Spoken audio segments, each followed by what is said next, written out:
نمرود نے حضرت ابراہیم خلیل اللہ کو آگ میں چیخے میں ڈالنے کا کہا،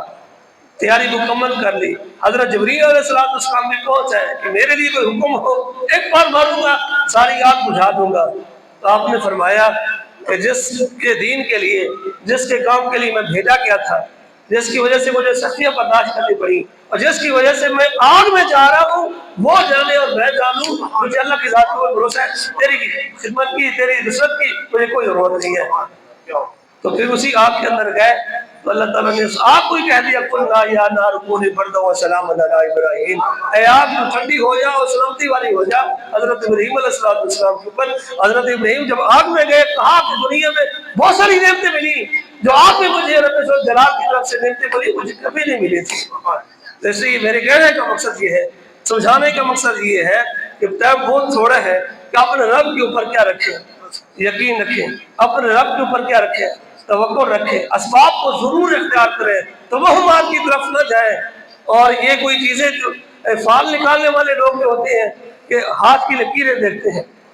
تو آج تیرا جو ہے ان کا ڈوبا ہوا ہے، آنے والا وقت تیرے لیے ٹھیک نہیں ہے، آنے والا وقت میں تجھے ایک بیوی مل جائے گی، تیری بیوی مر جائے گی۔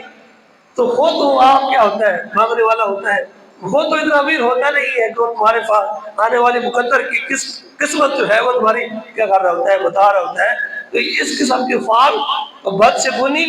جو ہے، اس کا جو ہے اسلام نے کما کیا ہے، اس کو نہیں اختیار کرنا۔ اللہ کی ذات کے اوپر کیا رکھنا ہے، بھروسہ رکھنا ہے، اللہ کی ذات کے اوپر یقین رکھنا ہے۔ اس واسطے حضور اکرم صلی اللہ علیہ وسلم جب مدینہ سے بدر کی طرف گئے تو 3 سے 13 تھے،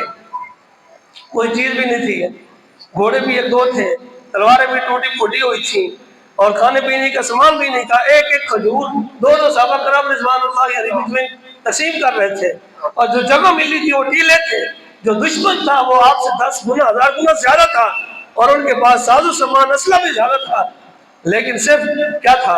اللہ کی ذات کے اوپر بھروسہ تھا۔ محمد علیہ السلام نے اللہ کی بارگاہ میں عرض کی، اے میرے رب، یہ بھی جماعت تو میں اکٹھی کر کے لایا ہوں، اگر یہ آج ختم ہوگی پھر دنیا میں تیرا نام لینے والا نہیں ہوگا۔ پھر دنیا نے دیکھا، قرآن میں آج تک جو ہے وہ بات موجود ہے کہ رب ذوالجلال نے ایسی نصرت فرمائی، ایسی مدد فرمائی، فرشتے بھی آئے اور اللہ تعالیٰ نے بارش بھی نازل فرمائی۔ جو 10 گنا لشکر زیادہ تھا اس کو اللہ تعالیٰ نے شکست دی اور مسلمانوں کو اللہ تعالیٰ نے فتح عطا فرمائی۔ یہ تھا یقین، یہ تھا بھروسہ، یہ تھا اللہ تعالیٰ کی ذات کے اوپر جو ہے وہ توکل۔ ہمارے بزرگوں نے، ہمارے اسلاف نے اللہ کی ذات کے اوپر جو ہے وہ توکل کرتے ہوئے مدائن کی جنگ میں حضرت سعد بن وقاص رضی اللہ تعالیٰ عنہ نے اپنے گھوڑے اللہ کی ذات کے اوپر یقین کرتے ہوئے، توکل کرتے ہوئے اس دریا کے اندر ڈال دیے اور دریا نے راستہ دیا اور جنگ کو جیت کے آئے۔ آج وہ چیز جو ہے ہمارے پاس سے ختم ہو چکی ہے،